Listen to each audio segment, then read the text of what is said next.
Ia mengatakan nih bahwa saat ini perlu ancang-ancang agar penurunan ekonomi tidak semakin berlanjut. Semua pihak menurutnya bisa mengambil peran.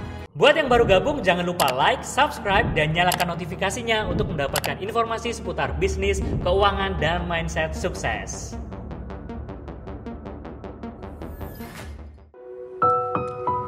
Halo Business Hackers, kembali lagi dengan saya Hugo Ivan. Dampak pandemi COVID ini bagi perekonomian dunia terlihat sangat nyata guys. Bau-bau resesi sudah di depan mata. Bahkan tahun ini sejumlah negara besar sudah mengumumkan mengalami resesi. Bukan akan ya, tapi sudah. Atau pertumbuhan ekonominya negatif selama 2 kuartal atau lebih secara berturut-turut. Nah itu namanya resesi. Sedangkan Indonesia masih kuartal kedua nih yang negatif. Nah katanya dan besar dugaan bahwa kuartal ketiga ini yang berakhir pada bulan September ini akan mengalami negatif perekonomian juga. Jadi Indonesia memang belum menyatakan mengalami resesi, namun potensinya sangat besar. Pak D. Jokowi sudah memperingatkan nih, kalau pertumbuhan ekonomi Indonesia di kuartal 3 2020 ini masihlah negatif, maka Indonesia akan masuk ke jurang resesi. Hal itu mengingat pertumbuhan di kuartal sebelumnya tercatat minus 5,32%. Ekonom sekaligus peneliti dari Institute for Development of Economics and Finance atau INDEF, Bima Yudhistira mengatakan, sejumlah indikator sudah mengarah pada terjadinya resesi di antaranya pertumbuhan kredit perbankan yang menurun. Data uang beredar Bank Indonesia per Juli 2020 masih 1% atau tidak mengalami kenaikan signifikan dari bulan sebelumnya. Bahkan untuk kredit modal kerja tercatat negatif 1,7% dan kredit konsumsi tumbuh 1,5%. Lesunya pertumbuhan kredit perbankan menunjukkan tingkat risiko yang tinggi pada sisi debitur, sehingga bank mengerem ekspansi kredit barunya, jelas dia.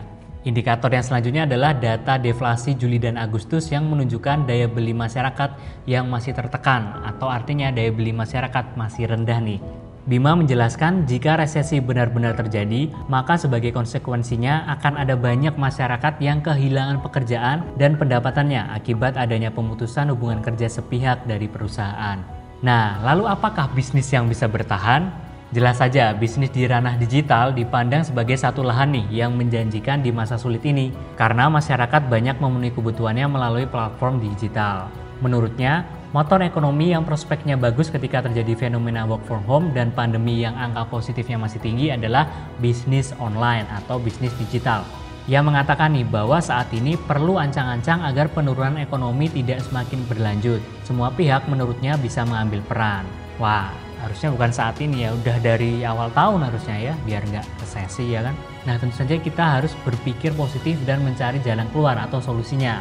Dikutip dari kompas.com, pakar finansial Ahmad Ghazali mengatakan bahwa dampak resesi ekonomi terutama pada masyarakat kelas bawah adalah tingkat pengangguran yang bertambah. Produksi dalam negeri berkurang, otomatis lapangan kerja juga berkurang nih. Hal ini menyebabkan naiknya angka kemiskinan, katanya saat dihubungi kompas.com. Nah inilah cara bertahan saat resesi. Yang pertama adalah memiliki dana cadangan. Ia menyampaikan dana cadangan sebaiknya dijaga 3-12 kali pengeluaran bulanan dalam bentuk liquid. Jadi gampangannya gini, kamu sebulan pengeluarannya 5 juta nih, berarti kamu harus punya tabungan yaitu 3-12 kalinya, minimal berarti 15 juta dan bagusnya 12 kalinya berarti 60 juta. Itu harus dana cadangan. Yang dalam bentuk liquid artinya mudah dicairkan nih, jadi bukan dalam bentuk tanah, dalam bentuk properti. Liquid itu mudah dicairkan seperti dalam tabungan atau deposito atau reksadana dan instrumen investasi lainnya yang mudah dicairkan. Yang kedua, tahan pembelanjaan besar terutama kredit. Apabila sebelumnya ada rencana kredit kendaraan atau rumah, maka perlu dipelajari lagi resikonya. Apakah cukup aman untuk melanjutkan rencana tersebut?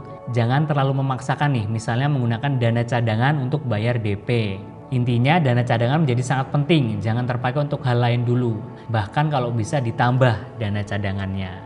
Yang ketiga, melindungi sumber penghasilan. Untuk karyawan, menurut dia sebaiknya tidak agresif pindah pekerjaan terlebih dahulu sebelum ada kepastian pekerjaan baru yang lebih stabil. Dan untuk yang punya usaha, pertimbangkan kembali rencana ekspansi. Ekspansi itu maksudnya buka cabang ya atau scale up. Jadi dipertimbangkan lagi karena biasanya ekspansi atau scale up itu membutuhkan yang namanya modal. Jadi modalnya ditahan dulu nih untuk disimpan di dana cadangan atau instrumen investasi dulu. Yang keempat, tetap belanjalah secara rutin. Karena pembelanjaan konsumtif rumah tangga untuk hal-hal penting di Indonesia justru menjadi salah satu pendorong ekonomi yang dominan. Nah, buat teman-teman yang belum tahu nih, kenapa kok pemerintah banyak mencairkan seperti BLT, tunjangan pulsa, dan subsidi dan lain sebagainya? Karena itu bisa meningkatkan pertumbuhan ekonomi di Indonesia. Jadi gambarnya gini, semakin konsumtif kamu, sebenarnya kamu ikut memutar roda ekonomi bangsa. Jadi gitu. Nah, gimana nih guys? Sudah siapkah kamu menghadapi resesi? Atau ada saran nih untuk menghadapi resesi supaya kita bisa bertahan bahkan bisa lebih baik lagi? Tuangkan pendapatmu di kolom komentar.